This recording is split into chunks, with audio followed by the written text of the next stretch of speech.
Join me as you and I and you take a journey to become better writers together and geek out.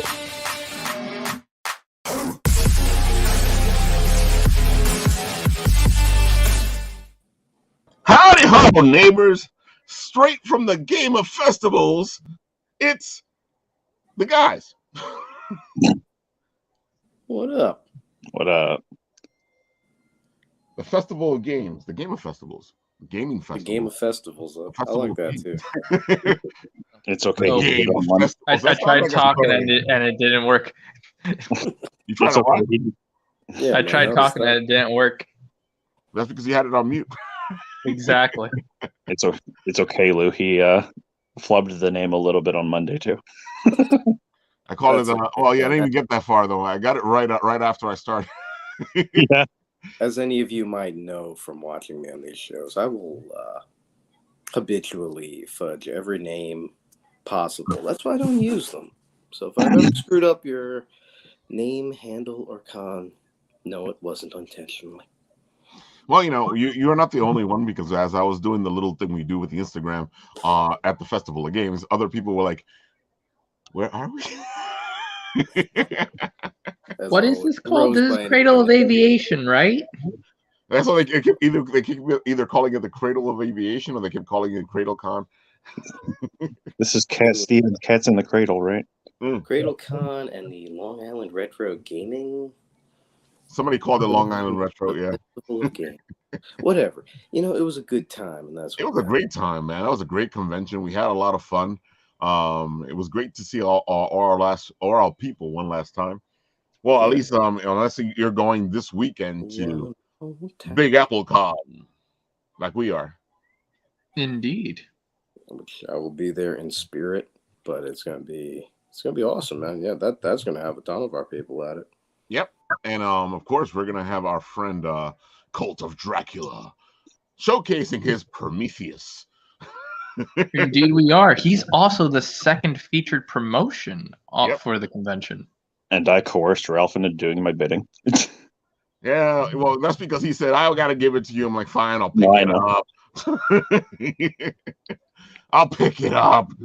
You know, so we're going to be at Big Apple Con, having fun, enjoying the whole thing, and bringing it to you people as we always do. And of course, we're going to go talk to Rich Davis and see what Prometheus brings.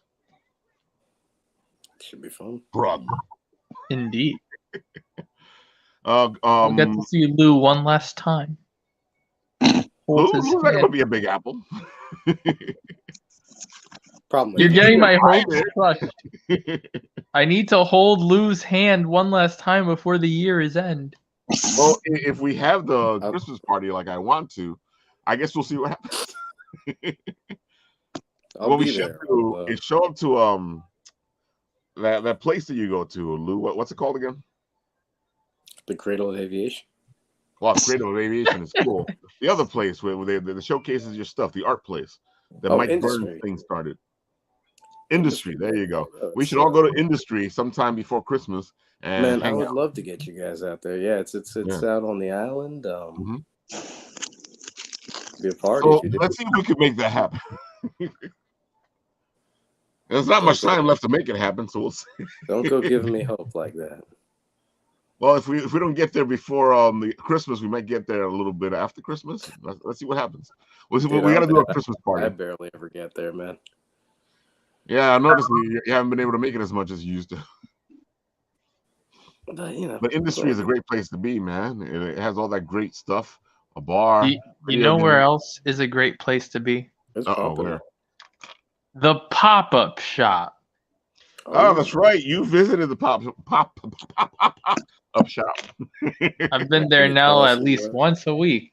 Amazing. Yeah, anything interesting? I wasn't even intending on going 2 of the times. No. Yeah, I noticed that you've gone more than once. I was like, okay. Yeah, they have some pretty good stuff. As you bring it up, Shen managed to buy out one of the last hoodies they had left there. Their inventory has changed quite a bit. So I will say anyone who is within the New York area, definitely go give them a check out. They are burning through inventory and fast. Interesting. Really interesting. Indeed. If you weren't able to get any cool stuff at Anime NYC, this is probably your last chance of the year to get some anime stuff aside from figures from, say, like Book Off or other places like that. Yeah, there you go. Second, there it is. Cool little shop. Got some nice anime merch, clothing, and stickers and print.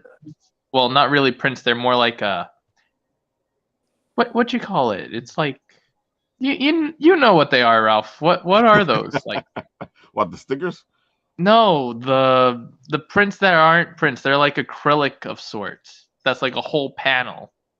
Oh, I know what you're talking about. Yeah. Okay. Yeah. I don't know the proper term for those. Me neither. So we'll just say it's there. Yeah. Dude, it was so much fun to like put this together from your pictures. Yeah. Other times we. Look, it's Mystic Despair. Hello, Mystic Despair. I'm Mystic Despair. We like Hello. the name Mystic Despair. I think I got an idea for a character named Mystic Despair. I got a story. It's coming. Mystic, you better copyright your name really quick. Ralph is about to go off. It's okay. I'll be getting a message on Discord any minute. I got an idea. Interesting. Okay. Other times Oh, no. we remember. I'm just looking at this video and picturing that song in my head. It's funny because the song. Let me see. See if I can play it the way it's supposed to be played. You just take off the volume, but we're gonna Yeah, get it done. I'm waiting for But you can't play music on the internet anymore. What are you crazy? Exactly. You play I'm waiting for it to get to free. where it's supposed to be. Come on, you can do it.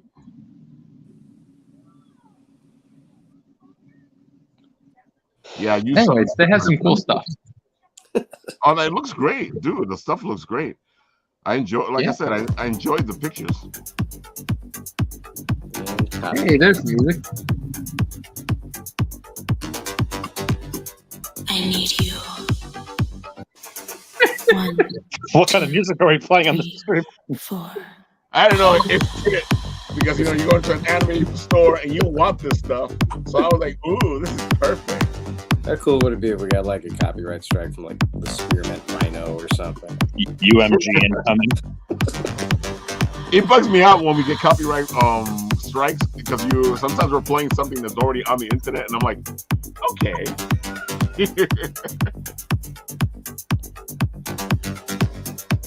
I do But there you great have it. comparing to making sure our music is not copyright. That's our beautiful video. Like, I guess the point is that comics are getting expensive, and what you got to do to make your money, you know. Oh my god. Yes. We've had a busy week. It's been a really interesting week. It is. That's been to 3 different events. Yes, I have. Between the book off. Speaking of book off, we need to. I believe that is currently on the deck to be talked about. We need to help out our friends here, so you can talk about it while I put it up on the screen. So, over the weekend, Book Off had a cosplay contest, and the winner is determined by whoever gets the most amount of likes. Whoever gets the most clout. Currently, this is our cute little floofy schmallow. Look at how beautiful her artwork is. Isn't that right, Floof Schmallow?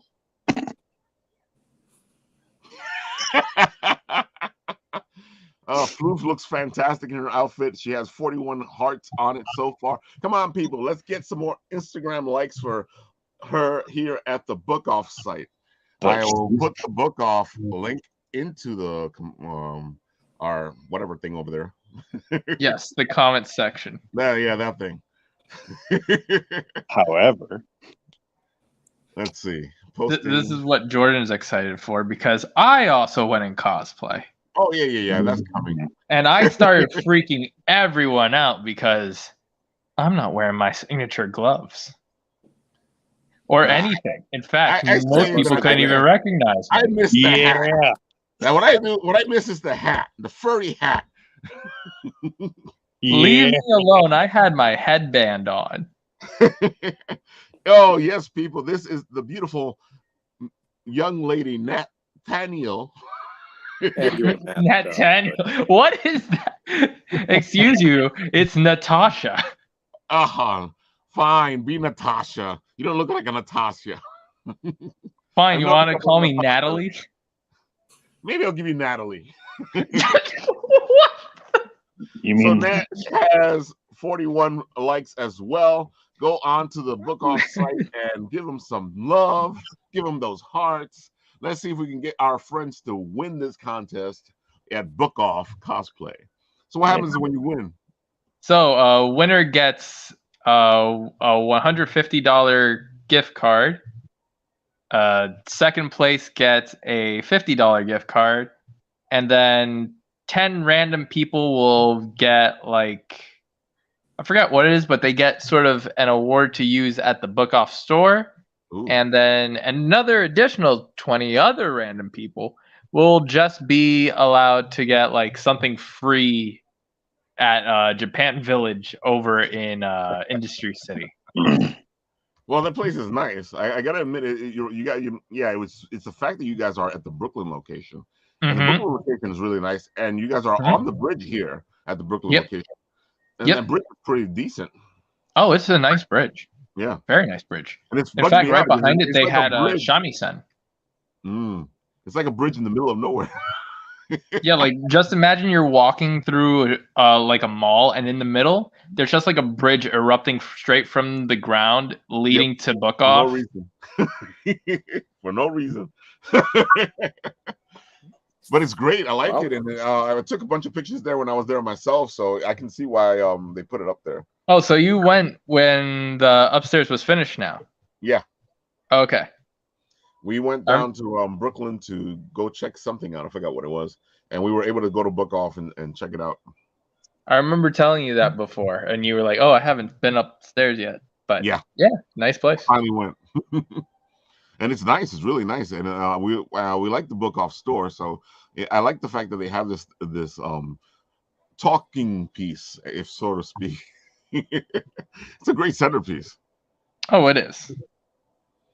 And it's a good way to show off your store. Choke off your store. What kind of show is this, Ralph? We all need to choke off, okay? Sean Butler says, so we're discussing Pocus Hocus, probably the best series I have read this year. I know him. A good segue, we will bring in Allen Dunford, because that's the best segue I've seen in a while. Well, they lied to you. Hey, oh man, Sean never lies. I knew it. The best book I've ever read has to be The Dojin I read this morning. Actually, you know what?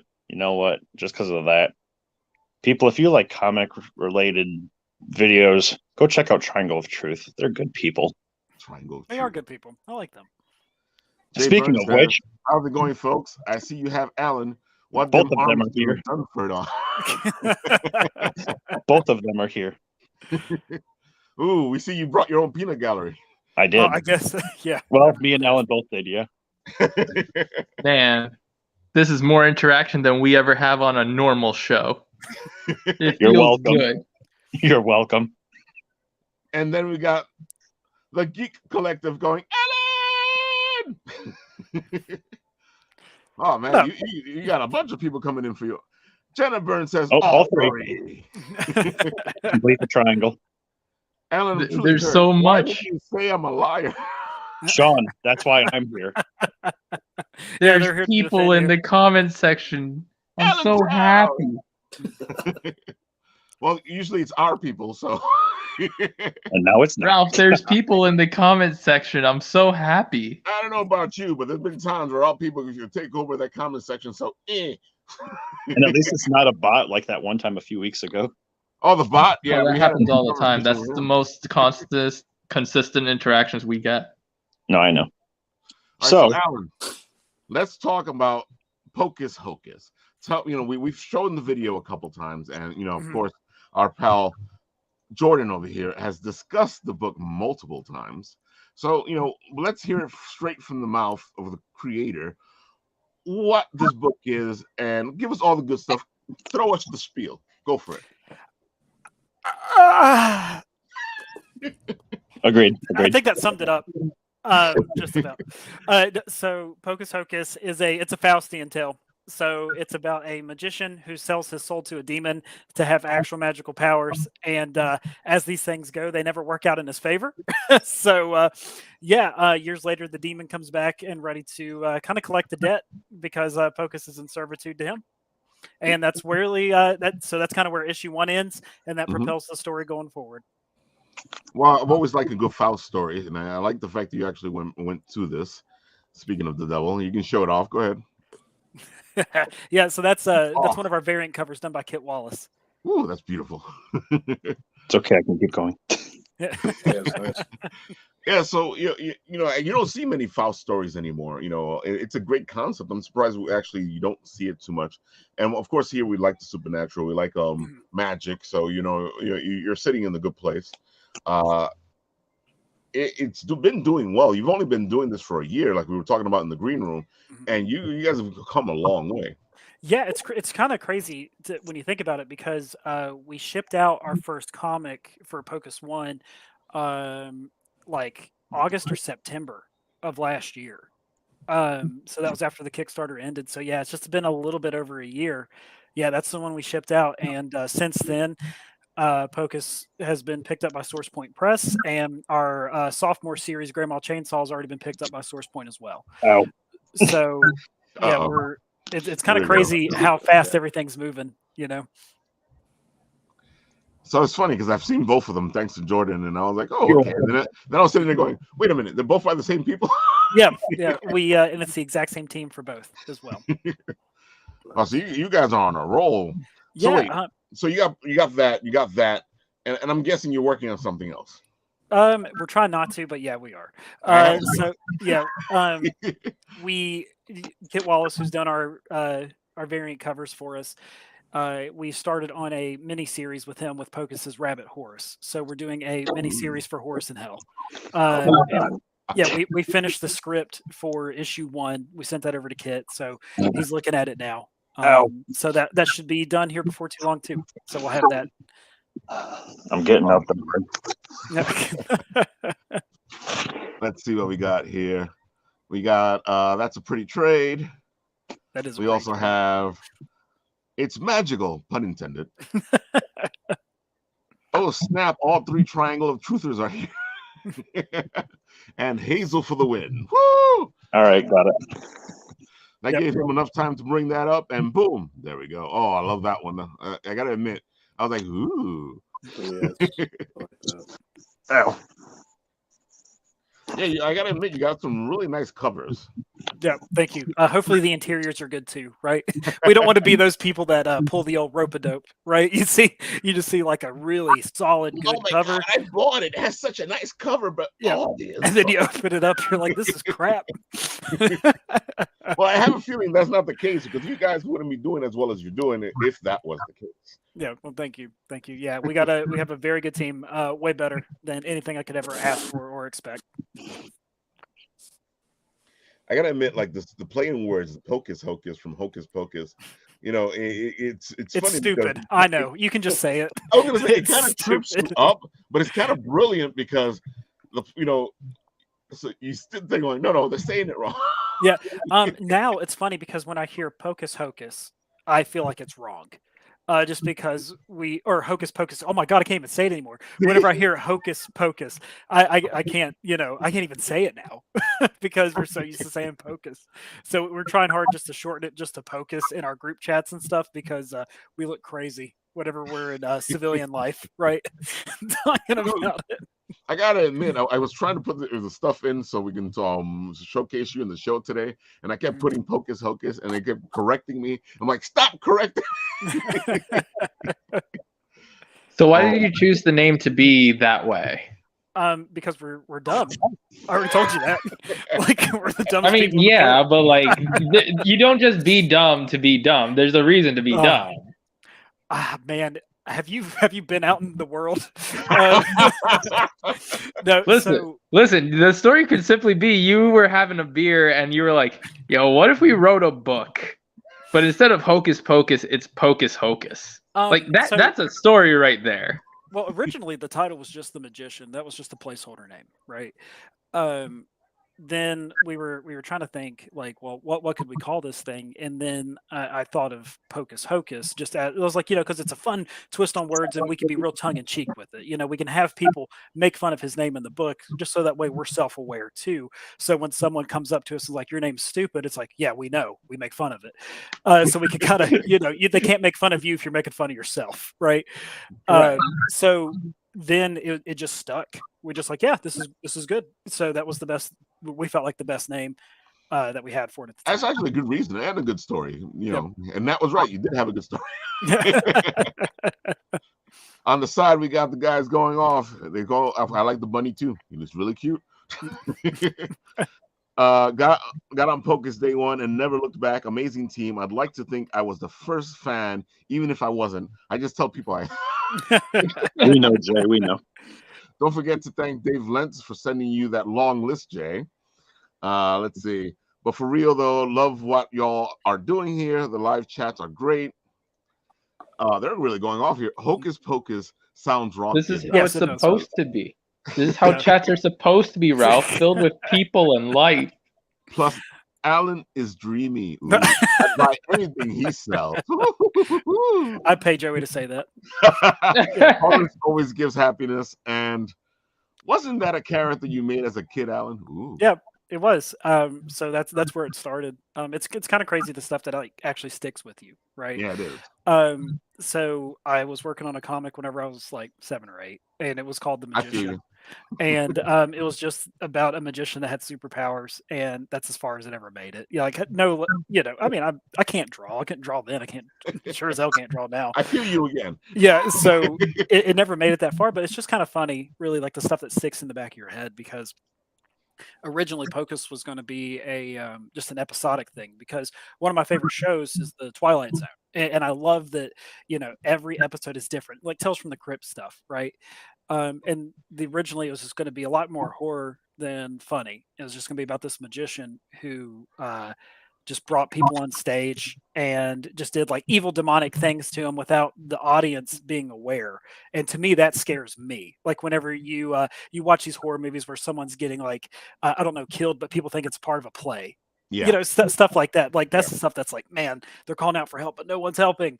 So that was actually kind of the idea for Pocus in the beginning, was just to have something episodic where it's kind of like a weird Dexter character that you're rooting for. You want this guy to get away with it. But then, we kind of switched it around and we made it more linear. That's a good thing you did. Yep. It's coming out well. It's funny you're talking about your character, and I know the Source Point universe, and I'm saying, dude, I can see a couple of crossovers with your fellow creators. Him visiting certain seance rooms and stuff like that. Or sounds like a segue. Oh, just removing him. No more Source Point tonight, I see. oh yeah, that is true. Dirk Manning crossover will be interesting. I had to pull out my $250 investment. Tale of mystery. I gotta say though, because I love Source Point, and it has an incredible bunch of creators, and you guys are like a good family.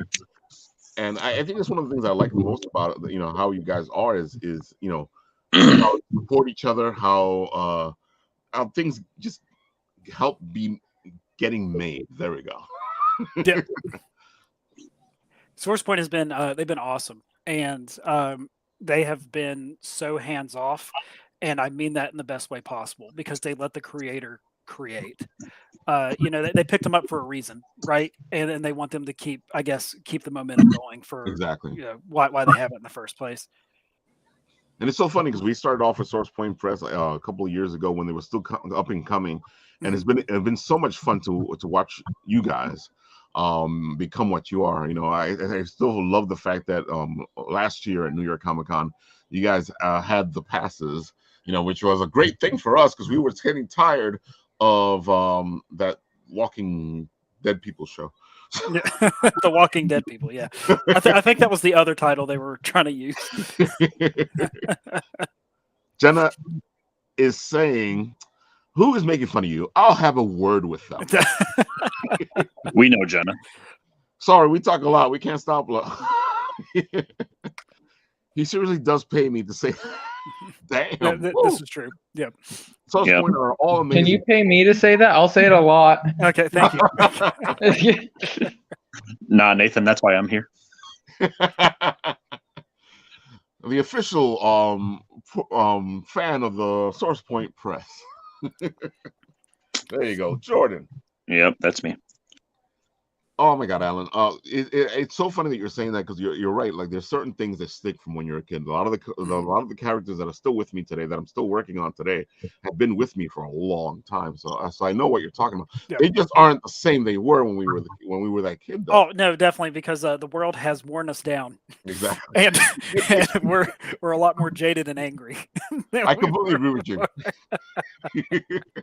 Because I'll sit there and I'll talk about any one of my characters from back then, and I'm like, oh my God, they was like this, and now they're like this. I think they were better off like that. Yeah. So how do you go back, look at this character, and go, okay, this is the character I'm bringing into this book? Because I feel like there was a couple of ideas that came together to make Pocus Hocus what it is. Yeah, it was just kind of a natural, I guess, transition for everything. Because I approached Will, and it sucks because I don't have that story that I hear, because I do podcasts with a lot of other creators and stuff Right. like that, and they're like, what got you into doing your character? And they're like, well, ever since I was a child, I would go to yard sales and buy comic books, and I would scout them out on eBay, I don't know. And then they're like, and then we had this idea, we manifested it for years. All mine was, it was so that I didn't go crazy during COVID. So I called up Will, who we've been friends since high school, and I said, hey man, I kind of have an idea for a comic, and you're one of my best friends. You just want to write a comic book? And he said, sure. And then here we are. See, but that's the story of the future, because you know damn well it's going to be all about, hey, we were at that pandemic thingy that happened ages ago, and that's where this thing came from. And people go, ooh, you're one of the pandemic creators. But there is a story there, though, because this is a character from your youth. So, you may not have been cultivating it all that time, but you remember that character long enough for you to go, I'm going to take you and I'm going to bring you up here. Yep. But like I said, though, that character isn't what he was then. So there must have been some kind of transition into what he is now. How do you become that to this? So I think what really transitioned it is whenever we were writing the story, especially from where it was our first series, we didn't want to take it too serious, right? Because we didn't want it to get buried underneath everything else, because there's so many comics that deal with the supernatural, and it's so like, it's such a downer to read, and there's all these independent superheroes that are better than anything that I can make. So I was thinking, let me try to lean into my strength. Will and I both, we have a really dark sense of humor, so it's like, let's try to use that then and incorporate it with the world of Pocus Hocus, and we hope Jordan's had a chance to read it, and we hope that it translated well, because whenever we're writing the scripts, we're cracking ourselves up. Right. And that's always a good thing. Yeah, well, but it's also a bad thing too, right? True. Because I think I'm hilarious and other people probably don't.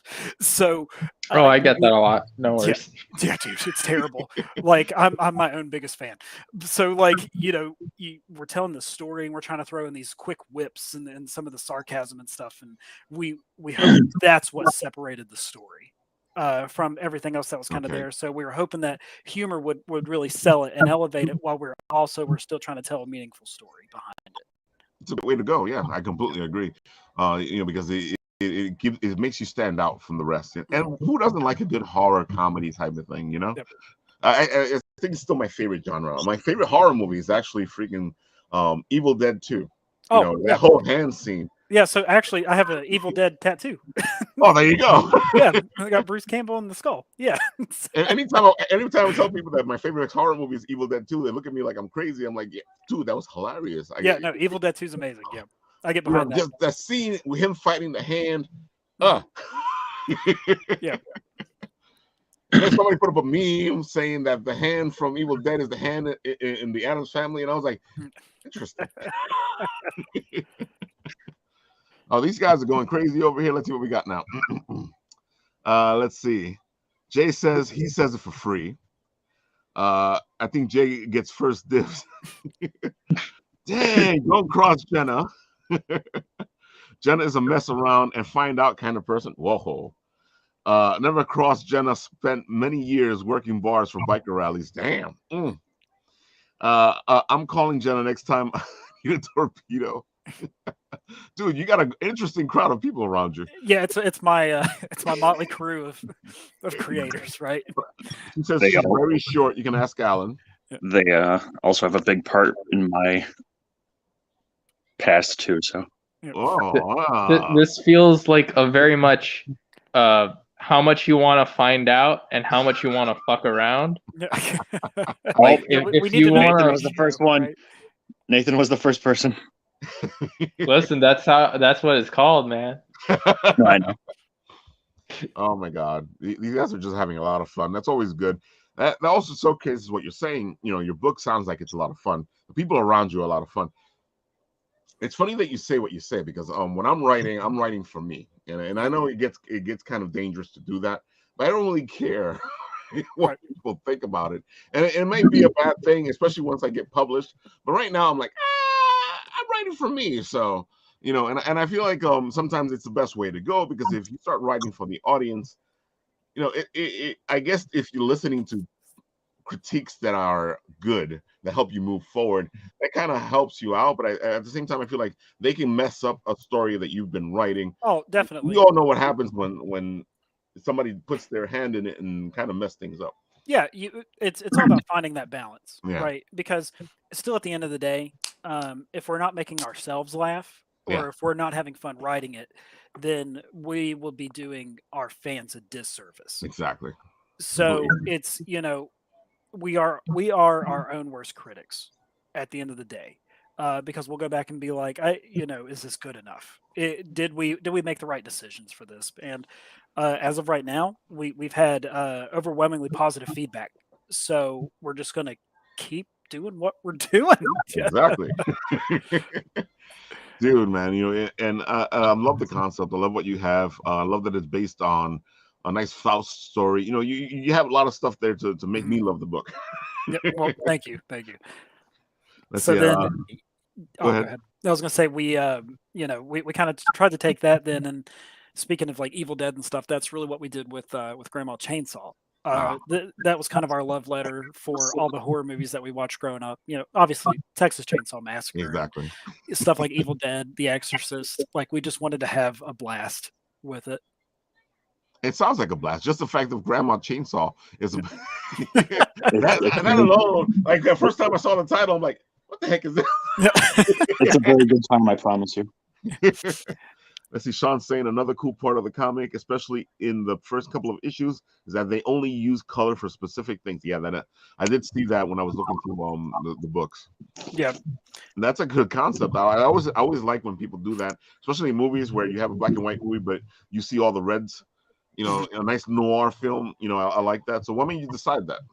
So we knew that early on we were going to be telling the story linearly, and we didn't know if we wanted to lifetime the movie. And what I mean by that is, it's like, you know, we start with like Pocus surrounded by I don't know, like a bunch of demons, and he's fighting them, and then he's like, you may have wondered how I got here, right? And then then we backtrack, go all the way to the beginning. So we decided let's just tell it from the beginning. But by telling it from the beginning, we knew that there wasn't going to be a lot of action. So that was one of the discussions we had. It's like, well, how do we let the pages be the action, right? How do we let the story move itself forward? And the color choice was one of the things that we did. So it's kind of inspiration definitely from like movies like Corpse Bride, because when they're, you know, when you're in the normal world, right? Our world, where we're on Earth. Everything's in black and white, but whenever there's something that's magic on screen, then that's what's in color. So we wanted those vibrant pops of color to show up. So when you're reading it, you're like, oh, something's about to go down, right? So and then we tried to turn and then we tried to turn that on its head too, because whenever we get to hell, no spoiler here. You could definitely tell that where this book is going, right? So whenever we get to hell, everything's in color, but Pocus is in black and white because he sold his soul. So he doesn't have that thing that makes him special, the thing that Right. makes him magical. He That's a gave good that way to away. do it. Yeah, it's a really good way to do it. So that way we can still kind of have that color fatigue in there Mhm. too, and that separation. It also gives you like the audience something to keep them Mhm. focused, distracted, whichever way you want to go. And you're right. If you don't have that much action going on, this gives them something to look at. Yeah. Of course, you got. Oh my God! Look at those sexy arms. I see he's earning his money today. And yes, he is. Thank you, Joey. Yeah. Can't wait for the horror Christmas con this weekend. Terrorfest. Interesting. We've had a couple of those horror cons here, Christmas cons here in New York, and they're always a lot of fun. Let's see. PH Soulness Edition live now. PH Volume 2 1 live in January. Look, you're getting a lot of help here. Yeah, we are. Yeah, we have a lot of stuff coming up. And again, this is just definitely a shout out to the team. All I have to do is barely write anything, and these guys just take it and run with it. Again, way better than what I could ever ask for, and these guys are just agreeing to everything that we're throwing their way. Dude, one of the great things, and it's not discussed a lot, and I think it's one of the reasons why I like Dirk Manning's book on comic books writing is that you need to surround yourself with a good team. Yep. That's really important, and I feel like the industry doesn't really discuss this because sometimes you hear all this stories about people that don't actually work well with each other doing a good book or something. Right. But it really is important, like you're showcasing here, if you have a team that's working really well around you. Yeah, 100%. It's the ideas that these guys have are awesome, and they inspire us as much as they tell us that we're inspiring them, right, with everything. So it's just a nice cohesive unit with how everything's getting made right now.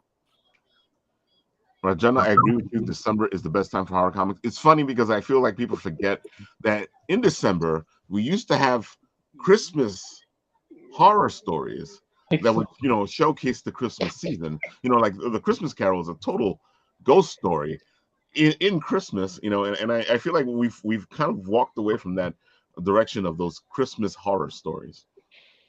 And last year that's what we tried to do, a little short story segment where we did some Christmas horror stories ourselves, and those were pretty decent. But I feel like so many people try to make Christmas about the other aspect of things that sometimes they forget that sometimes they used to sit around the fireplace and tell ghost stories. Mm-hmm. Speaking of which, I feel like that sells well to your book. I can see a whole nice little Christmas type story with Pocus. Yeah. Yeah, maybe we should do the Pocus Hocus holiday special. There you go. It sounds good, actually. I can see it. I don't know what the hell we do, but we'd figure it out. Well, you start with an idea, and then you go with it. Yep. So I know you were talking in the green room about the fact that issue 6 is coming out. Issue soon, 5. right? Yeah, 5. Issue 5. Yeah, don't rush it. We're already stressed enough. Don't worry, I'm trying to help you guys rush to the next. I know. Oh my God, don't. So I see you guys are planning things out. You guys are moving forward. So you just finished. Well, you're doing the Kickstarter now, which I'll put up right now since we're gonna discuss this right now. You got your Kickstarter. It's up. It has 47 hours to go, I think, maybe less. Yeah, it ends 10 o'clock Eastern on Friday p.m. Yep. Ooh, here we go. I was already looking through it. Yeah, I was. Here we go. You are at $2,000, 49 backers, 46 hours to go. Yeah, so you got 1 hour less. Okay. Yeah, you guys are doing pretty well. Yeah, so as we're talking backstage, this was one of those that we knew was going to be just a love letter for the fans, right? We're launching during the no time of December for Kickstarter. Exactly. Stuff. Whenever you read the statistics, they say don't launch in November, don't launch in December, and plus we're nobodies, so we have to really take that to heart. So that's why we made the goal so low on this because everything's already done. It was just one of those things. We just wanted to take Brian's line art and Dave's lettering and just really showcase and just a thank you to those who have backed us before and people who just wanted a special edition of the book. And this was kind of just us getting excited for Pocus Hocus 5, which it's been very hard to keep a lot of that stuff under wraps because we have we have such sights to show you, right? We're all just very excited for it. I can see, you guys got something good going here, and it's funny that you're saying this because even if this is just like, okay, we'll give this thing out there, you guys are doing pretty well for that, Yep. Yeah, it definitely surprised us. Like I said, we only made the goal $500 because we thought that's all we were going to maybe get. Right. And then we got funded in an hour and a half, and we were like, "Oh my god, what's happening?" And Don't you just love those surprise moments when you like overfund? Yeah, it's crazy, right? We're just like, God, I didn't anticipate this because we joke about it. So like whenever you scroll down, the first thing that we say on here is because no one asked for it. Here's the Pocus Hocus Solus edition, right? It's like we're self-aware. Yeah, right here it is. Yeah, that's right. Because no one asked for it. The Pocus Hocus Solus black and white hardcover edition's here. Like we know what we are. We know what we're doing. See, but here's a big thing that people want to see in a Kickstarter. Did we mention it's finished? Yeah. It's ready to go to print. Yeah. So I was talking about this with the guys too because usually whenever you run a Kickstarter and you make updates, you're so excited because you're like, hey, the production of the book, we're that much closer to being finished, or check out these new pages, guys. Don't worry, the book's coming. We're almost done. We finally got that last minute cover in. This one has sucked because everything's done. I have nothing to say, but you don't want people to think that you aren't engaged with the campaign either. Exactly. You know what I mean? So literally we launched this thing and the only thing we had to wait for was the ash can to be finished, but it was finished in like a week. Wow. So we're literally That's pretty good. Yeah, so we're just buying our time waiting for all this to be done. Yep. And I was backer number 1. You were there. I was. Jordan was there in the beginning. Yeah, Jordan likes to do that. Yep. The notification popped up on my phone. I put my money in and I went to them and I was like, hey, guess what I did? Yep, backer number 1. Yeah. So what we have on this too is the regular trade as well, just for those who may have missed it, because like I said, we offered it on Pocus Hocus 4, which was our largest campaign, which totally blew us away. And then Grandma It was Chainsaw, pretty big. We were watching it as it went. yeah, and Grandma Chainsaw 2 did so great. Grandma Chainsaw 1 did so great for it being a new title. Mhm. Because Kickstarter's so strange with that, right? Because you're in a comic book store, you see an issue 1, and you're thinking, oh man, I want to get in on this thing from the ground floor, right? But on Kickstarter, it's 50-50. I feel like with how some people will feel about it, because how many times have you guys got burned? Like you backed in issue 1 and then issue 2 doesn't even come out at all, or maybe it takes 2 years for an issue 2 to come out. So I think we had that also with Pocus Hocus 1, because Pocus Hocus, the jump from 1 to 2 was the biggest jump that we had. Like we got 100 more backers, and then we got like $4,000 more dollars, and it was just crazy. Just the reception of when people actually see that you're serious about your project and want to stick to it, then they'll support you that much more. And fulfill your campaigns. I guess that's always the thing to say. I agree. But still, I think one of the things that's helped you is that and again we'll go back to that year. It's only been a year. You guys have delivered so much in a year, and I think that is one of the things that excites people, because sometimes you have to wait another year for the next Kickstarter. Or 2 years sometimes, and it's really slow. And I feel like because you've delivered 4 issues in 1 year. Yeah, we did. That's a lot, man. Yeah, it is. Yeah, and then Grandma Chainsaw. So we'll kind of Grandma. We're not even talking about that. Yeah. So and then it's kind of crazy because now we're at the point where we all have a group chat and we're talking about our release schedule. So this is we'll ask Brian, hey, can you have this done by this date? And if he says no, we're not going to rush it. It's like, okay, we'll just push it back a little bit. And but these guys have hit every possible deadline you can think of. It looks like the Geek Collective is saying that we have kicked around holiday specials. Who knows what can happen? Yep. Also, I see you, Sean. Keep boasting. Yeah. I had to put this one up. Bunny, I just want to pay his head once. That's all.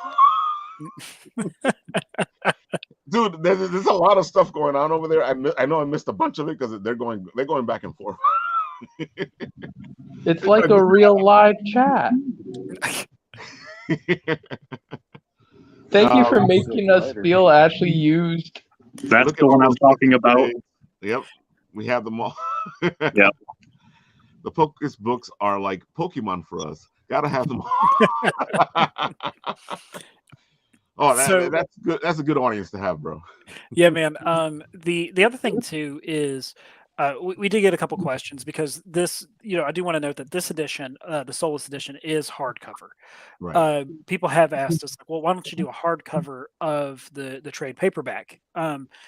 The problem with it was at the time when we were going to go launch it and make it, the paper shortage was insane. And to get a hardcover book would have put us behind on our printing schedule by a lot, and it was crazy expensive. So we would have had to price it at a point that we didn't feel comfortable with. But now that everything's finally like leveled out and good, I don't want to feel like we're doing a disservice to our fans who have given us their hard-earned time and money, and then be like, oh, by the way, here's the hardcover edition. So what we are going to do is whenever we finish the second arc of Pocus, we are going to have a hardcover omnibus of issues 1 through 8 together. So we have a lot of plans for that, and we're tossing around some cool ideas and some special stuff we could do. Yeah. Yep. From Jordan, the audience is excited. Yep. But yeah, and that kind of like this is a good reasoning for why we have the 3 styles, because that's what we offered before. So we have just the regular, a hollow foil, and a metal cover of the trade. But this I gotta admit, this cover looks so intricate. So as a D&D player, this is something that you're like, hey, what's this? Yep. Yeah, this is our demon book. Yeah, so the book is actually, this is the same book that Brian modeled in the story for when Pocus sells his soul. Nice. So we thought that was kind of a cool thing to do. That is a really cool thing to do. It kind of puts you into the book itself. Yep. You have the book that he has. Yep. Don't tell your soul people. There goes Pocus Hocus 5, the Ash Cannon edition, which we were just talking about. Yep. And so if somebody supports this, they can actually get that. And they can get this as a heads up on what's coming. Yeah, so this is the first 8 pages of Pocus Hocus 5. And it's nothing against issues 1 through 4 because we absolutely love them, but it's just funny to see everyone in a groove, right? So the team is just, I feel like they're always stepping it up with each issue that we're doing. Right. And the even just these first 8 pages alone, I feel like is really top shelf for what these guys are doing. I agree. It looks what we're looking at right now alone looks amazing. It's beautiful. The color style that you're using looks amazing. It's bold. It makes it stand out. And people, get on this. You can get your ass in now. I don't know what you're waiting for, people. Come on. Anytime you can get a preview of a book, that's always a good thing. So this is just kind of showing because we have released this book before, but just not in a black and white version. Right. So again, because no one asked for it, right? So but I'm a huge art nerd for I love looking at concept pages and I love looking at stuff before it made it to the final printing. Right. So that's what we're kind of offering here. We're using covers that we never have shown before, like ones that we passed up on for Brian doing, and looking at character concepts and everything. And it's just, I don't know, it's a lot of fun to me to see it this way. Well, you know that always the black and white version always stands out differently because it hits differently. Yeah, it's weird. It's a total tonal shift in the book. It feels like this, just like that. Yeah, exactly. Yeah, and it's funny because people forget that you have things like Teenage Mutant Ninja Turtles. When they started out, they were black and white, and it was a whole different gritty, dark book before they went in the direction they were. And the black and white, the pencils, the inks are always so much more they're interesting. They have a different feel. They give the book a different feel. Most of the times it gives the book a grittier feel. Yes. And this is definitely no exception. We felt that way too. Because some of the coloring you were able to get some more of the humor out in it and everything. But with this one, it feels darker. It does. Just looking at this one piece right here, you know, it really makes him pop out. It looks.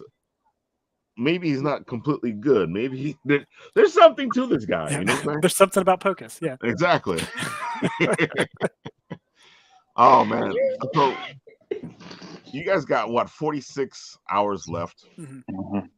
And you know, this looks like a great piece to have, especially if you're collecting, and you have the other Pocus stuff. But it's a good jumping on point if you don't have anything else. So you got a good piece right here. Yeah, that's one of my favorite things. Actually, was the demon concept, the one you just scrolled through. I remember the first time Brian sent us the actual demon design. It's the next one up. When he sent us that, we were just completely blown away. Mm-hmm. This is badass. Yep. This looks like something straight out of a video game. Yeah. Or nightmares. Yeah, Brian killed it. Yeah, like there's so many bits and pieces here that, you know, I think make this book stand out on its own, even if you said it, you know, nobody asked for it. Yep.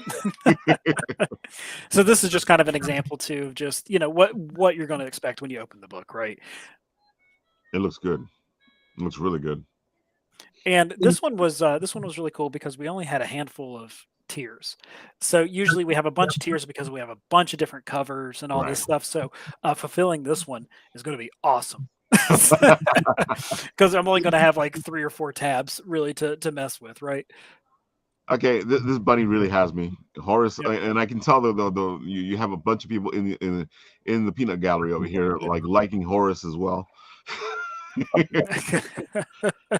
Dude, where did this come from? Where did Horace come from? Exactly. Man, so we had a pink rabbit in issue 1, and Kit Wallace, whenever he did our first variant cover, he actually threw the rabbit in on Pocus's hat just because, you know, it's what he does, it's what he draws. It makes sense though. It's a magician, rabbit. Yeah. And then whenever he drew it, it's weird because we looked at it and the reception from just the cover was like, "Oh, I love that bunny," and it's like, "Son of a bitch!" Like now we have to write another character, and it's so funny because, you know, we try to spend time on our characters and, you know, make them as deep as possible, but then Horace is the one we spent the least amount of time on, and he's the one that people love the most. So it's so frustrating. He's like our Groot. That's fandom for you, though. Dude, you're so right. It's so funny though. I wasn't even going in that direction. Like as a DM, one of the funniest things that ever happened is when they pick a character that's a side character completely, and you're sitting there going, "I didn't write anything for that character." Dude, why are you guys going in that direction? You know, but I can see the love of it.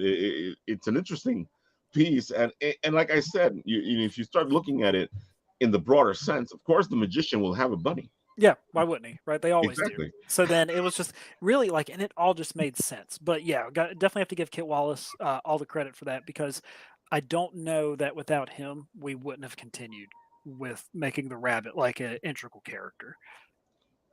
I think it's a good idea. I like the rabbit. I see the audience in here keeps talking about Horace. Yeah, it's funny though, because from where we were able to use you know, Kit's art style for the Horace and Hell ash can, we were able just to go absolutely crazy, and it looks like just an absolutely demented Saturday morning cartoon, and we were so happy with it. If there's a Horace comic book in the future, because that's what it sounds like. Yes, there is. Like I told you guys, we already finished the script for issue 1, and Kit's already looking at it. So. Yep, that's beautiful. You know, and there you have it, folks. You know, you can wait for that because, you know, you love the bunny from what I can see. Oh, so it's funny that I usually say at this point of the interview, so what's your plans for the future? But you have so many plans. We've already discussed a couple. Yep. So, you know, once this finishes, I mean, we'll be able to ship what we can as soon as possible, because we over ordered some of the trade paperbacks. So the people who just ordered those by themselves, we'll go ahead and be able to ship those like Saturday nice. morning. Yeah. Well, bad for you, but nice for everybody else. Yes, it's great. Well, yeah, it totally works out. So the only thing we're going to really be waiting for is just for the print order for the hard covers to come in, Right. and some of the specialty covers that people ordered, like a couple metals and hollow foil covers. And then of course we have to order the ash can.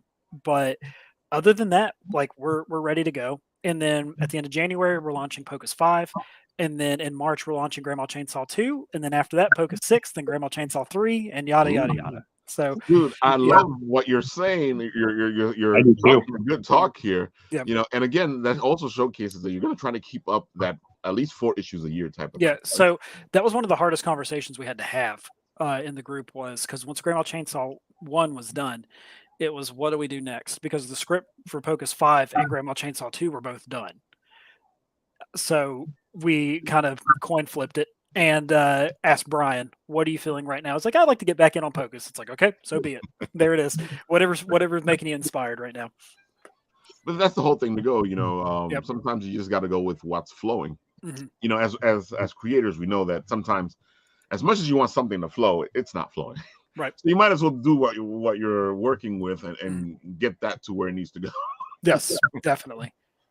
I feel like you know, you guys are having an explosion of creation right now, because you know, between Pocus and Grandma Chainsaw and all the other little projects you're working on, it seems like, you know, it's just a huge explosion.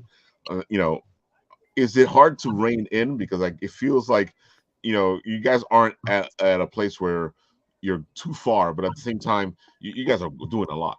Yeah. It feels we put a lot of pressure on ourselves to make sure that we're always delivering. But from where we work so far ahead, it helps us a lot. Right. So we're able to actually take time on the scripts then, because, you know, Will and I, we're going to be getting together and we're going to be working out the rest of this arc of Pocus Hocus. We already know how it ends. We just want to make sure each issue is as fun and as creative as the last, just so that way it doesn't feel like a filler. Right? That's the last thing we want. And the same thing goes with Grandma Chainsaw. Grandma Chainsaw is going to be a 4-issue mini, and we know where it starts and where it ends. So we're just making sure that once we get from point A to point B, everything else flows perfect in the middle too. And we try to keep delivering stuff that's unexpected, because as Jordan knows, we really had to, whenever we were running the circuit for Grandma Chainsaw, we had to, I don't know if it did us a disservice or not, but we had to really undersell it in a way, because there's a lot of stuff in it that we didn't want to give any of it away, because we wanted people to read it and be surprised. So we had to sell it as just a stereotypical slasher. But we take a lot of different twists and turns, even just in issue 1. And we're definitely going to cut loose in issue 2. And we can't wait for everyone to see it. Well, it already, like just talking to you, it already has a different feel, because you know, if you're mentioning what your inspirations were for the book, then I'm already expecting something else. You know, at least from the inspiration. You know, and especially with Evil Dead 2, because you know that scene just puts it above so many things for me, at least. So you know, right away I'm going, okay, what are you guys up to? Yeah. See, man, I want to say it, but I definitely want you to read it, and then hopefully you'll get back with me. I did send you the PDF, so yes, I did see. Yes, if you find time to read it, please let me know. Today, and then of course, a life called, you know. But I will, as soon as I get through the whole thing, I'm going to say a couple things. Yep. Because if you want a lot of things said, you could just tell me. But most people don't like me when I say things, so. That's because you don't like anything. I like some things. Sonic, except I like things. The Sonic movie was the only thing you I like more than just a Sonic movie. You stop that too. There you have it. Luv is here giving me scowls. No, if you're gonna do that, you're gonna speak up. No. You know you sound crazy, right? I know I do. It's not until I put it right here and force her to laugh. He's just standing for what he believes in, and I appreciate it. Exactly. Yeah. No, Shen is there with them, but Shen doesn't want to say anything, right, Shen? I will turn this camera on. The whole team just put everything together. Let's see what else we got. Let's wait till you all see what's going on. And Grandma Chainsaw delivers more than expected. Very Dude, true. these sounds like great sound bites for the book. Yeah, I know, right? Yeah. Very true. It's always good to have. It's always interesting to see creators who are actually enjoying what they're doing. Because sometimes, especially as you're in the industry, you start to see people going, "Oh my God, I gotta do another book," and you're like, "Okay." Yeah, we get excited, because what it feels like for us in the, in our camp, it just feels like a bunch of friends getting together and just cutting up and having a good time, and it doesn't feel like work. So that's what's been great about it. That's really important because you don't want it to feel like work. You want it to feel like something you're excited to do, and that translates into the book always. Let's see. So you are. All right, sharing, share the screen. I believe he's Allen Dunford. Yes, I am. I have been, I think, for a little bit. No, you are at $2,000, Yep. 49 backers, 46 hours to go. Come on, people, we can get higher than that. There's 46 Even hours to go. that's the thing. Yeah, even if this book ended here, it It'd be good, did yeah. way better than what we expected. Mhm. And thank everyone.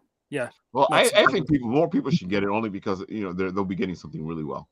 Yep. And if the black and white isn't the thing for you, there's other options for you here on this Kickstarter. Yep. Yeah, we have plenty of add-ons. We always try to make our Kickstarters an a la carte system.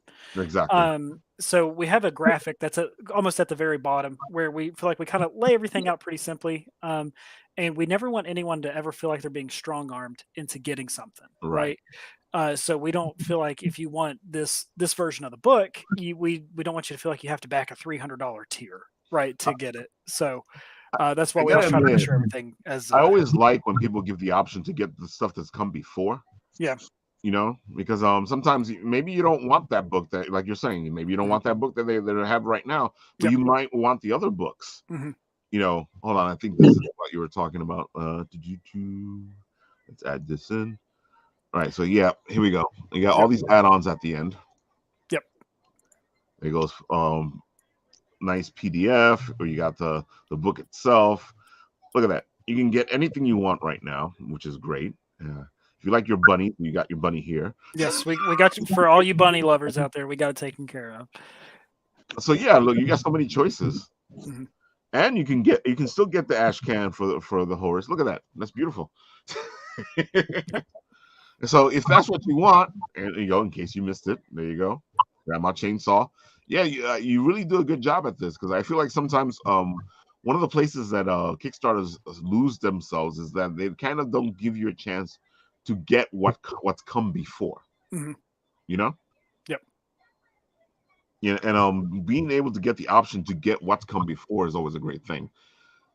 Yeah, and because obviously it's and I think doing it like this has definitely helped us because we value new fans as much as we do the old ones, right? Exactly. Because the old ones are the ones that got us here in the first place. So we want to make sure that we're always trying to take care of them and give them something new, fun, and exciting to get, while also if someone's new jumping on, welcome in. And here's a way that you can get everything that you missed out on. But here's a good one for you.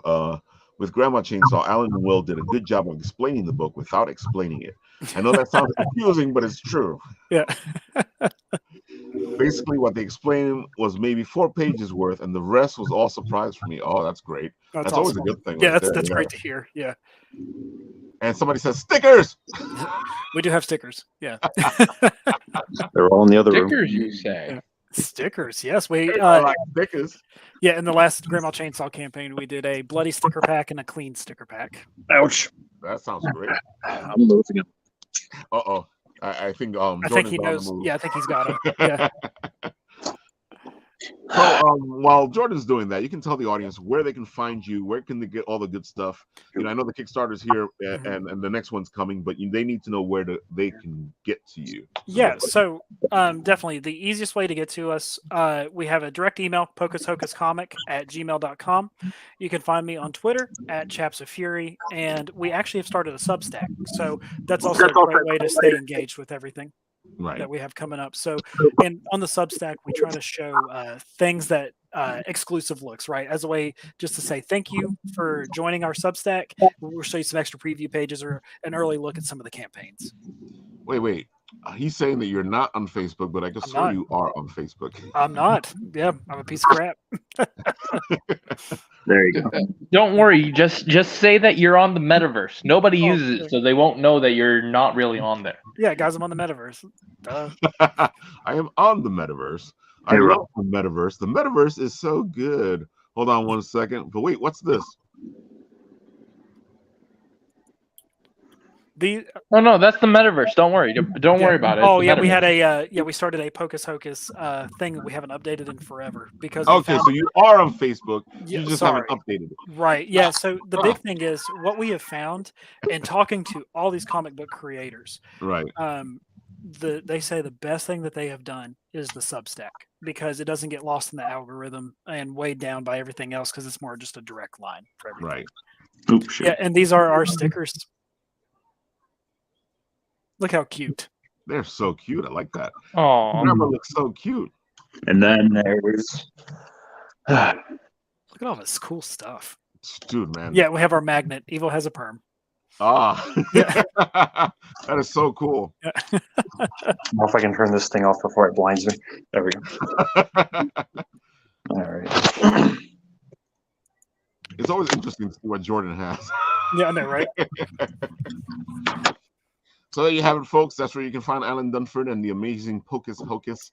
Do yourselves a favor, pick up a book or pick something else up in this Kickstarter if that's not what you want. If you're not a black and white person, you can always get something else. And of course, as we always like to say here when it comes to Kickstarters, remember, folks, even though somebody's funded the Kickstarter, doesn't mean that they are where they should be because most of the people don't make any money off of Kickstarter. They just put that money right back into the book to make a better book for you. So, if you want to support, go and support. If you want to do $1, do $1.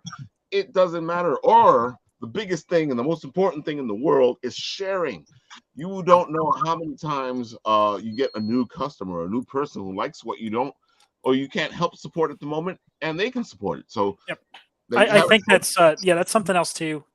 You brought up such a good point, and obviously I'll shut up after this so we can end. We can all go to bed. don't worry about it. Yeah, but we have talked to people before that are like, "Oh, I'm sorry, I couldn't support you guys. I didn't have any money." And it's like, no, listen, you shared it out. Like that goes so far more than you know, and we appreciate that because not all support has to be monetary. Exactly. Like, just word of mouth is so. Yeah. I mean, we have a person here who has firsthand experience with a Kickstarter and just the power of sharing. Mm-hmm. Exactly. Sharing is caring with Kickstarter. Exactly. Yes. I agree. Yeah. Share. Isn't that right, Floof Schmallow? If you get her to talk, I'll be amazed. Yes. There we go. She said something. Woo! Speaking of which, I see Captain Zorik is in the background back there. At least I think he's. Oh, there he is. So Captain Zorik is our pal. He's supposed to be our guest host today, and he's bouncing onto the scene here because this weekend at the Big Apple Con, he will be in charge of the cosplay contest, right? That's right, folks. Cause I'm still old school, so I still label it a costume contest, but you can call it what you like. It's the same thing. People get up there. They're wearing their costumes. They're presenting their characters. They're having a good time in front of people who appreciate it. And it's always a lot of fun. I love your costume party because it's pretty much what it is. Yeah, it's a costume break, costume party. Yeah, the whole point is the big thing, the whole point is it's supposed to be an entertainment experience for everybody. It's for basically people who wear costumes and the people who love them, I deliberately made a point. Here's what happened. A bunch of years ago, like a whole bunch of years ago, when I started working for the Big Apple Con, there was a costume contest scheduled on the schedule. But, I'm talking to Mike Carbonaro, who runs the thing. He's like, hey, who's supposed to run the costume contest? He says, you can. And so I was like, hey, you're wearing a costume. Would you like to be in the contest? And so I got the first 3 people I saw, dragged them down to the room, and there was, a dozen or 2 dozen people sitting there waiting for it to begin. So it's like, it didn't have any judges. I think there was like Mike had like a prize of like big apple bucks, money you can spend at the convention. And I just, by audience applause, which of these 3 people won. And they, and there were 3 people. One of them was a kid and the other was a sexy woman dressed as Catwoman. So it really didn't matter what the third person was. Everybody was going to vote for the first 2, right? But that kind of stuck because that concept stuck because whenever you've got judges, there's always that awkward moment when, now the judges have to decide who won. And what are we going to do? Some people are like, no, they get up, they walk away. It's like you kind of lose the entertainment value. Sometimes they're actually, they throw up a band or somebody or something like that who can keep the audience interested. But I just say, heck with that. Here's what we do. A person gets up. Person presents themselves. And so then we use the patented audience applause-o-meter, and I got to tune this thing up. I just got to calibrate it. So I'm going to need you guys' help. All right. How many people you got there? It's about 6 of us. We're counting. Okay. Can everybody turn their microphones on? Because I want to hear them applaud. I got to test my applause meter. Okay. Yep. All right, folks, let's get ready to applause. You ready? Yeah. Okay, so here's what's going to happen. I'm going to fold my arms like this, and I'm going to do the bewitched thing, at which point you all start cheering, and then I'm going to calibrate my applause-o-meter by raising. You'll see what happens. Okay, let me see. Here we go. All right, ready? Go. Yay! Okay, that's it. All right. Cut it. Now, I want you to applaud like this is the greatest.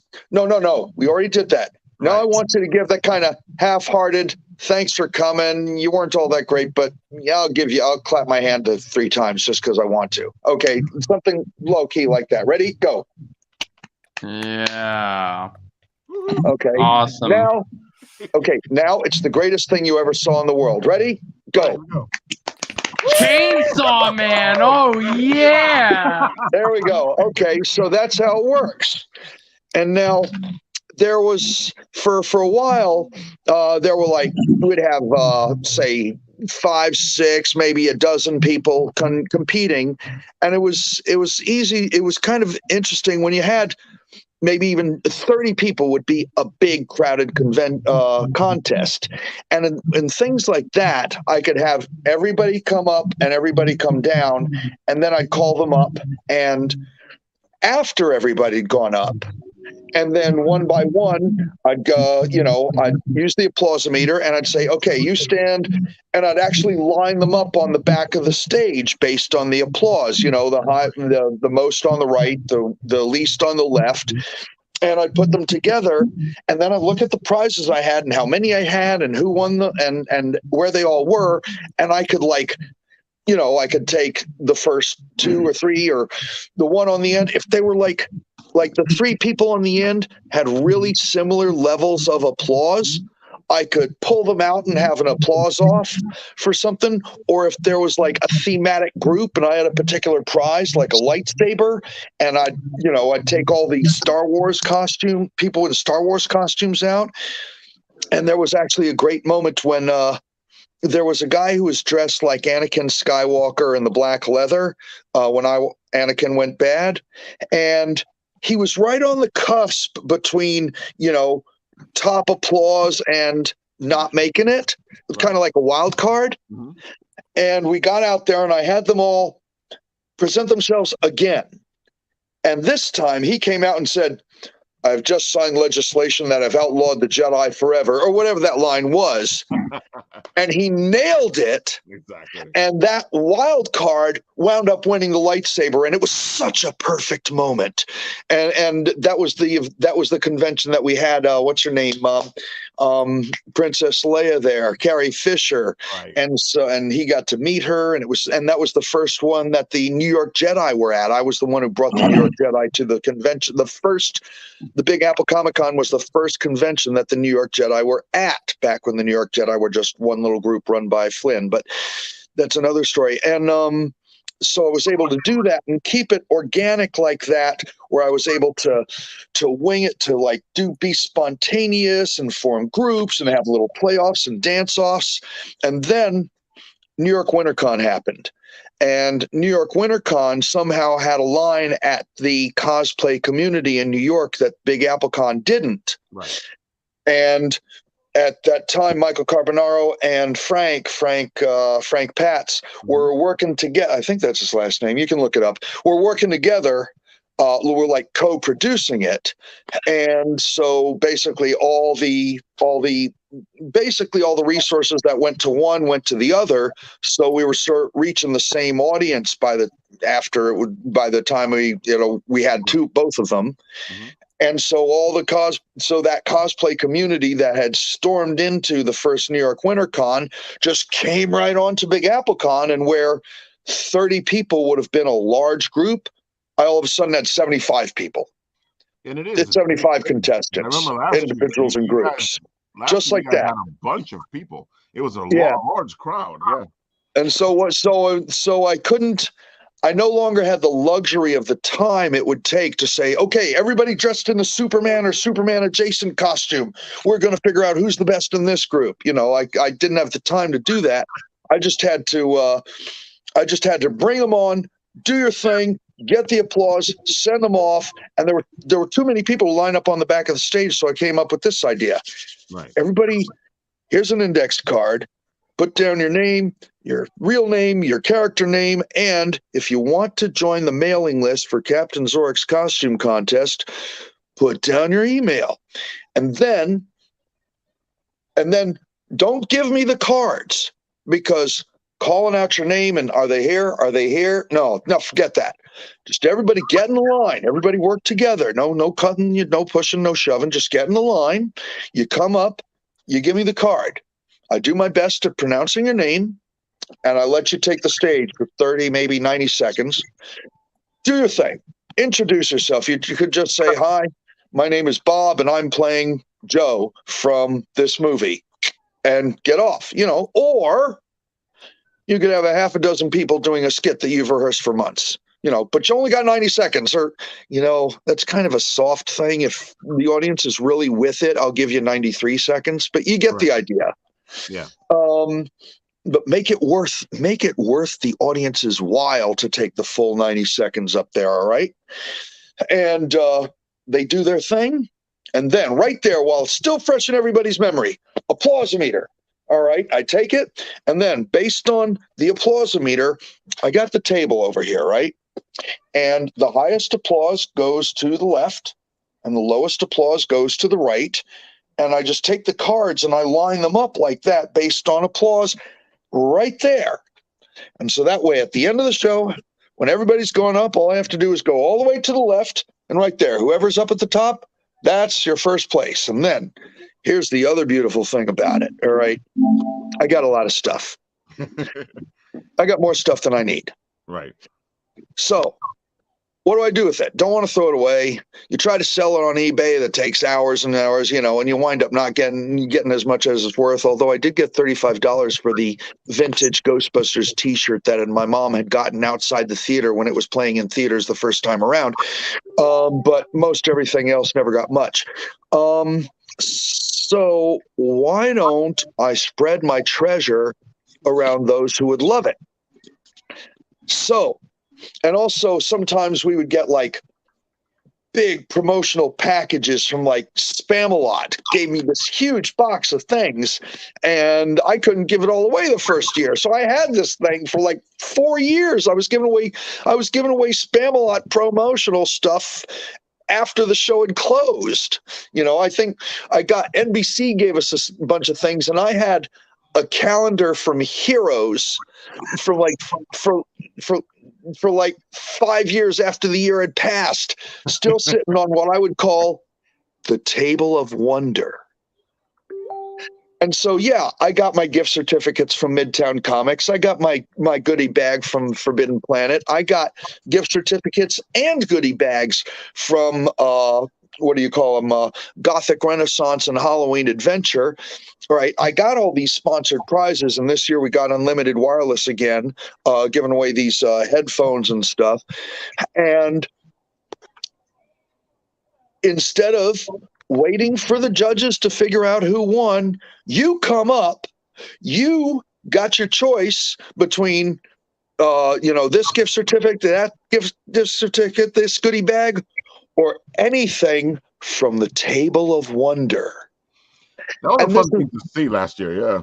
Yeah, I mean, there's been like record albums, video cassettes. There was like a program from the opening party of the bowling center at Chelsea Piers that my mom won tickets to from a call-in show on a call-in contest on WNCN, the classical music station that doesn't exist anymore. Somebody had a photo book of Turkish wrestling. Limited audience, grown-ups, if you know what I'm talking about. Let's see. The movie studio gave me finger tattoos for, I think it was the second Star Trek movie, the second of the recent Star Trek movies. And I've been carrying around those damn finger tattoos for like 10 years until finally 2 years ago, somebody took them. Beautiful moment where I had 2 jigsaw puzzles that I've probably had for my for since I was kids. One was kind of a steampunky thing of like watch gears, and it was kind of dark and coppery. The other one was in a white box, and it was a subway map from the 1970s. And they'd been kicking around, and then that year, 2 tall, beautiful people, one a blonde woman in a white angelic costume, the other a black guy in a black steampunky outfit. And, of course, the white outfit took the subway map, the black and coppery steampunky thing took the copper watch gears, and oh my God, I wanted those 2 people to be single so that they would go home and make beautiful music together while putting together these jigsaw puzzles. It was such a beautiful moment. I got pictures, things. So it's like matching up people with the prizes they want, finding things like I found a Star Wars operation game where R2D2 was it R2D2 or C3PO was the patient on the operating table. And wouldn't you know, of course, the kids contest that we have first, one of the kids claimed that. So it's just finding these mashups, these connections, these beautiful moments. What the story was behind all those plethora eccentric gifts. Yeah, I'm basically cleaning out my closet here, stuff I wind up with. When I made one of the other things I do with my life is medieval armored combat and medieval reenactments and recreations with the Society for Creative Anachronism and so forth, right? Right. Okay, yeah, you in fact shot video of some of that back at Fort Tryon Park a few years back. I haven't gotten time to edit that together and put it out on YouTube yet on my channel. Plug New York Knights Combat YouTube channel. All right, and plug my latest documentary of the United States team at the World Championship. Upside down. Of the USA team at the World Championship in 2018. It's wound up being it was a 4-day event. It's a 4-disc project. I've got the first 2 done and the other 2 are coming. I'm probably going to start a Kickstarter. Thanks for the advice on that earlier to finish it, but I just finished day 2. Anyway, and so where was I? Yeah, so I did this documentary about the Penzic War, which is the biggest annual event of the year for the Society for Creative Anachronism. Mm-hmm. And because about 20 years earlier, I had helped some other people do a documentary of it. I wound up distributing it, and I remastered it. I made a special edition. And 20 years later, about half the people I knew were like, my copy's worn out. Do you have any more? Is there a sequel? And other people were like, never heard of it. It's available on Amazon.com. It's the only documentary. There's like tons of documentaries of the SCA on YouTube now, but mine is the only one available on Amazon.com on DVD. Actually, a hard copy. I don't have it downloadable yet. But anyway, the point is, it was 20 years later, and I'd kind of been drifting away from the SCA a little bit. These things happen, but I started dating this girl who was really interested in it. And she wanted to go to Penzic. And I said to myself, I said, if I'm going to go to Penzic, I'm going to do something that I'm going to make something out of it that I can't forget. I'm not just going to go spend time there and come home. I'm going to do something. It's been 20 years since the original Penzic War documentary came out. I've been making movies now. I made a wrestling movie, and in one of these wrestling movies was this pro wrestler who tried to become an actor, but after doing my movie, he decided to become a pro wrestler again, and I was his personal announcer. His name was simply the Best G.A. West. And so we'd been doing projects together, and I said, hey, G.A. West, what if we go to the Penzic? Have you ever been to anything like this? No. Have you ever been interested in anything like this? Not really. Well, tell you what, why don't I bring you along, drop you in the middle of it, and see what happens, see what you think of it? And he's like, you know what? Let's do it. And so we made Return to Penzic. And where am I getting with this? Where was I starting with this? I was starting with videos and Return to Penzic, Right. and putting things together. Mm-hmm. And well, that was an example of taking one thing that I do, which is making movies having to do with submission grappling and wrestling, and bringing it to my medieval love, which is bringing it to my love of things medieval and putting them together, and then discovering that there are lots of similarities between pro wrestling and the world of the Society for Creative Anachronism, which is, Sounds about right. and one big part of it is it's the sword fighting, the armored combat in the SCA is a spectacular combat sport, just like pro wrestling is. And in both of these things, you wear a costume and you put on a persona. And it's a lot of fun, dude. When I was filming and watching you guys out there, it was really interesting. Yeah, and you were watching the Armored Combat League, which is the full contact armored combat with steel weapons and all that, which is less about the persona and all about the sport. And yeah, that was some hardcore stuff. There was some persona there. Well, when you put on a suit of armor, it just brings something out of you, because I mean, for one thing, you're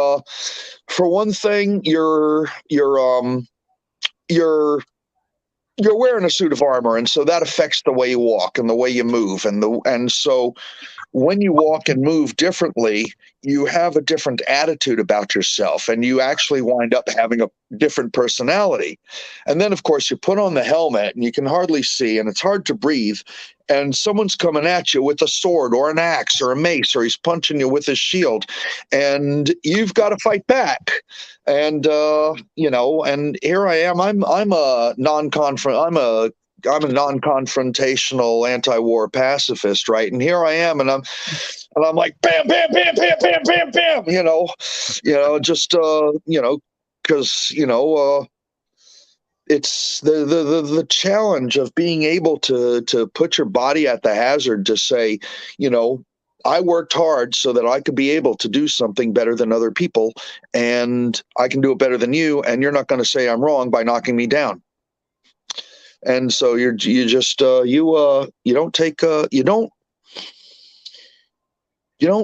wimp out on opportunities like that. And you never know, you just might get the opportunity to drink out of the skull of your enemies.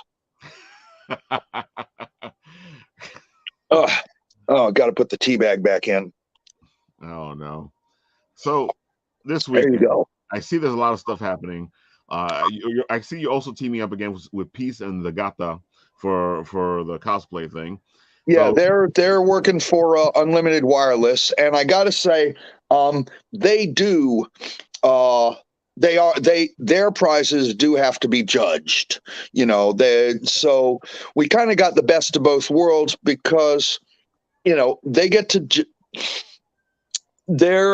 their sponsor, Unlimited Wireless, wants the contests to be judged, and there are some cosplayers who enter contests who want actual judges to judge them. That's true. Me, I'm on like, I don't want the audience to say, "Oh, you were robbed. The fix was in." I want the audience to know that the audience is the person the audience wants to win wins. Exactly. But no, we got to have the judges. But you know what? Peace and their guys, they're really cool. They're really awesome about it. They And are. furthermore, that gives me an opportunity here. See, I don't know if you noticed, but I actually got a little band, a musical combo called the Death Star Repairmen. Yeah, I remember. Yep. Yeah, we're a rockabilly band that plays Star Wars inspired music and other type things like that.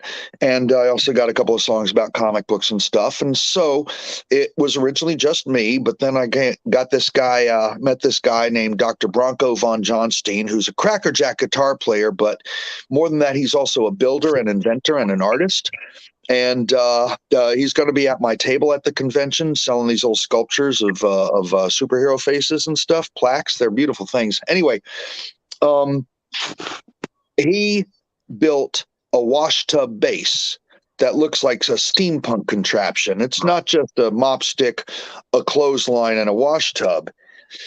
It's actually an aluminum I-beam and a handle with a pulley on it and a weed whacker string, because he found that has the best sound. And so it's like the steampunk invention, and that's the base. And he met a guy called Washboard Leo, and he plays washboard with other sorts of things on it that he uses for percussion. So I might just change the name to the Death Star Washerman. But yeah, between the washtub bass and the washboard percussion, and me knowing all three chords on the guitar and playing it with my harmonica, we make a pretty full and pretty exciting sound. Basically, so. And when Peace and his crew and Gata and all them are making their judgments, we're entertaining the crowd, playing songs that they enjoy. There you go. So that's what we bring to the table. That's what we bring to the convention and that's why I call it the most fun costume contest on the East Coast, because I've never been on the West Coast except for one time that I went to San Diego, so I really can't speak for them. But it's definitely the most fun costume contest on the East Coast, because we got the music, we got the audience applause, we got the table of wonder, and we got the great prizes from the great stores and other sponsors. Every once in a while, I might go down around the artists and the dealers and saying, "Hey, these are awesome. Would you like to contribute one to the costume contest? Help promote yourself." And I think it was, I don't know if it was September or March of last year, this guy had custom-made leather masks, and he threw, and it was beautiful, like $75 piece. He contributed to the costume contest. So, there's really, really stuff worth being there for. And I got so much stuff. If you stick around to the end, everybody's going to get a prize. Everybody's going to get something. All right. So nobody goes home empty-handed. If you can't, it's not like you came in fourth and it was by a nose to some other contestant, And it's not just about how great the costume is. It's how great your presentation is. So top winners have been like the guy who came in as the Fresh Prince and did the song. Okay, things like that. It's the presentation. It's most about the presentation. That's what I saw when I was looking at it last year. I can see that, one of the things that would bring you over with the audience was if you went above and beyond to be the character, because then the audience would be like, "Oh my God, that was great." And you saw it last year. You saw that it was more about that fun aspect of you really encompassing the character, becoming the character, or at least bringing something to the table that's different.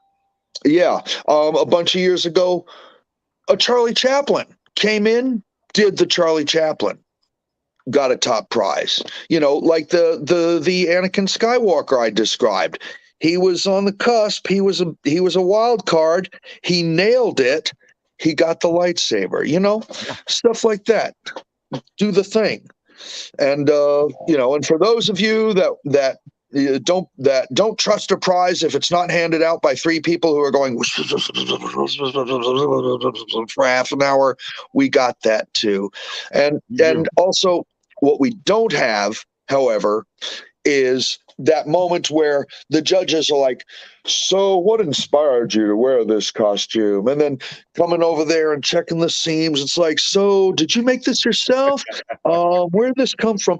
And everybody else is going, what did he say? I don't know. I think they're discussing I really do pizza or something. That, might as well. It's a fun experience. It's really, yes. And I like how it's put together. You have a good aspect of both, like you're saying. Agatha and Peace, they do their thing, and there's a good flow to the whole thing. You have the best of both worlds. Yeah, I'm loving it. That's and that's what I bring to the table. And I used to for a while back. I was the general manager of Big Apple Con. I was doing everything. I was Mike Carbonaro's go-to guy, and it was just killing me. It's a lot of work. A lot of work, and also I was basically his personal assistant, and he does a lot of work while he's driving, which is actually kind of scary. And if you've ever tried to read and write while sitting in the front seat of a van with poor suspension on New York City roads while someone's shouting in your ear, you can understand why I didn't really want to do that anymore. But Captain, tell the audience where. Well, we know we can see you this weekend at Big Apple Con. Let them know where they can find you, and because you do a plethora of things, we're gonna have you on the show again so that we can talk about the things that you do, because it's really interesting. Especially, I'm a plethoric person. Captain Marvel stuff. So Captain Marvel, and all that stuff, especially because we're on the 30 mark and we should be wrapping up. Oh, okay. Yeah. I'm all right. So first off, Zorikh, I'm the only Zorik spelled that way in English on any social media you go to. And so you can just type that in and you can find me. But Captain Zorikh, Zorikh, is a YouTube channel and a Facebook personality. My Captain Marvel project is about the history of all the Captain Marvels, because in all these YouTube channels and clickbait things, they always get something wrong. So you just look up Captain Marvel Culture. My website, CaptainMarvelCulture.com, Captain Marvel Culture on YouTube and on Facebook and on Blogspot. A lot of your questions will be answered on my Captain Marvel Culture blog. And then, of course, the Death Star Repairman Band. They pop up here and there. Search for that on YouTube and on Google and stuff. Right. And of course the Medieval Armored Combat thing, which is New York Knights Combat. That's got a Facebook page and a group where I try to spread the word about where you can get your Medieval Armored Combat on in New York City. And that's all the stuff off the top of my head right now. But if you just, I don't have much room on my friends list under the name Zorik, but Captain Zorik is a page, and so you can follow me there and like me there. There you go. And Captain Zorik has a YouTube too. So basically everything that's not Medieval Armored Combat and not Captain Marvel Culture is on Captain Zorik on YouTube. And of course, this weekend at Big Apple Con, you can talk to Captain yourselves at the convention, because he's going to be running around doing what he does, because it's a lot of stuff that he does. Yeah, I'll be selling my Captain Marvel Culture. I'll be selling my Captain Marvel Culture books. I'll be selling my Medieval Armored Combat documentaries. I'll be selling my Death Star Repairman CDs, and I'll be hosting the costume contest and comic books I've drawn. Jack of all trades. Yeah, kind of like Voltaire, only without quite as successful a business model. So, guys, what do we got? What's the last word? Jordan, you want to start? Yep. So, I was gonna say this before he took off, but you know, part of what brought this whole show together was, you know, back when Pocus Hocus 4 was doing its Kickstarter. I started to back it, but toward the end, I ran into a thing where I couldn't afford it. I got in touch with one of the guys, and they put me in a group chat with Allen and Will, and at first it was just so I could be able to afford to get a trade from them, and then turned into, me actually talking with them and hanging out. So that's how I was able to pull this together for us tonight. You did a good job of getting him in here. As far as our peanut gallery of a chat, I do want to give them, guys. Yeah. I do want to give them a lot of credit. Jenna, Jay, and I'm sorry. You're gonna message me over Messenger and say how I forgot your name, Sean. Triangle. What I'm looking at here in the comments, I think they will. Yeah. So are you talking about arncomic.com? I'll get to that, but Jenna, Jay, Sean, I know one of you left already because you said you have work in the morning. Well, Jay said, he was concerned about Allen. We all have to get back to work, so there it is. You have a good night, Sean. So, it was great having you there. To the three of you over at Triangle of Truth, thank you guys for the support you've given me. It does mean a lot. That's why I try to pay it back to you guys as well. So thank you guys. Thank you, Alan, Will, whoever else sees this. A lot of people from what I see. And yeah, as Nathan said, arncomic.com. Arncomic.com? Arncomic.com. Yeah, arncomic.com. Arncomic.com. They got 3 days left? They got about the same amount of time that Alan does. Yeah. Let's see. Bye, Jay. Jay said something. Yep. Jay, tell the other two, since they're probably gone already, what I said. So we care about you. Yeah. That's funny. All I have to do is put Arn into this and it shows up. Arncomic.com. And then, as we talked about earlier, the Pocus Hocus Solus Edition. Go check both those out before they end. Goodboycomic.com already ended yesterday, so. And it did very well. Mm-hmm. As of the time it is right now, I should say 2 days ago. That's true. So there you go. Arn Anderson is at 30,675.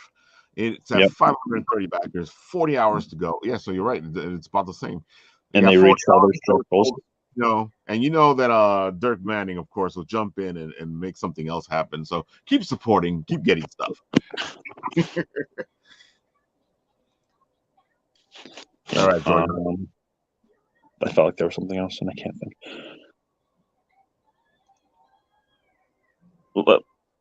Let those guys go if they have anything.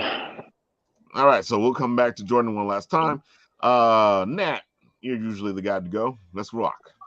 What you need from me? Do you have any last word? Last words. Sorry, I haven't been playing Destiny in like a year or so. I wasn't really much of a last word user. I was more so a Thorn. And especially with the D2 buff to Thorn, like, bro, Thorn was broken. Nathan, I'm the only one that can get that joke. Listen, don't worry about it. All I'm going to say is last word was kind of mid. I'm not going to lie. God. Icebreaker, though. That was my go-to. But it hasn't shown up since D1, we know. Listen, it's Icebreaker. Let me have my dream. We will someday, maybe. Maybe Lightfall will bring it back to us. It's never coming back to us. Oh, he's gone. Oh, no, he's not. Nope, he's here. Okay. But follow Floofschmallow at Instagram and Twitter for amazing art. Right. Yeah, follow Floofschmallow. Yeah, Yes, Floofschmallow. Floofschmallow is amazing. She has a great art. She is part of a great Kickstarter that just happened, and of course, those pins are amazing, and I can't wait to get my hands on them. Indeed. All right, I don't think I had another thing, so I'm just gonna hop out of here because of work tomorrow. Don't worry about it, Mr. Jordan. It was great having you. Good bringing our guest today. It was a great show. We had a lot of fun. Of course, you tell the rest of the guys that, of course, I know you're going to talk to them, or they're going to mess with you on the side, like they did over here. Yep, I'm already. See you later, Jordan. Yep, talk to you guys. I mean, I'll talk to you guys over Messenger, but yeah.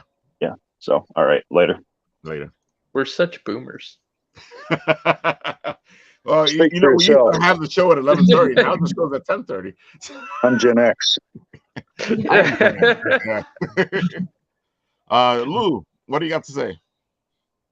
Follow Floofschmallow, of course. Yes. That's funny. Follow Floofschmallow and be sure to like our Instagram post so that we can win the cosplay contest. You heard the man. Yes, go give them some votes on the Book Off site. Make sure to vote for Nat and Floofschmallow and get them up there. They got a good amount of votes as it is, but more votes is better. And if you like guns, Floofschmallow has a nice gun. She does. That is a really nice gun. What gun was it? You still He's not telling me the gun. No.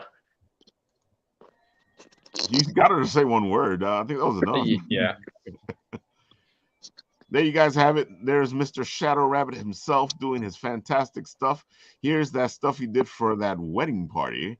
So, you can commission Mr. Shadow Rabbit to make your dreams come true because he can make them reality by making them in clay or wax or stuff like that. And, I want to thank Shadow Rabbit is again the man. for popping in on me over the weekend. Yeah, exactly. We were at the Festival of Games. I was going to say it backwards again. We were at the Festival of Games, and Shadow Rabbit was doing his thing, having so much fun. You can see a picture here of him at the festival, having fun. I don't suppose you got any full table pics by any chance. There you go. Festival of Games. Yeah, man. Hey, like I said, best community out there. There goes that handsome fellow. Nerd out. Do your thing. What more Dude, can you ask for? The festival was a lot of fun. A whole lot of fun. Yeah, Cradle and LI Retro, they always put on great events. They do. And, and even if it wasn't, you get to sit there talking about comic books and video games and medieval combat and whatever floats your boat all day. So how can you be anything but happy? Exactly. There you have it, folks. This has been the Written Writ. I'll do what I always do. I'll press the button, and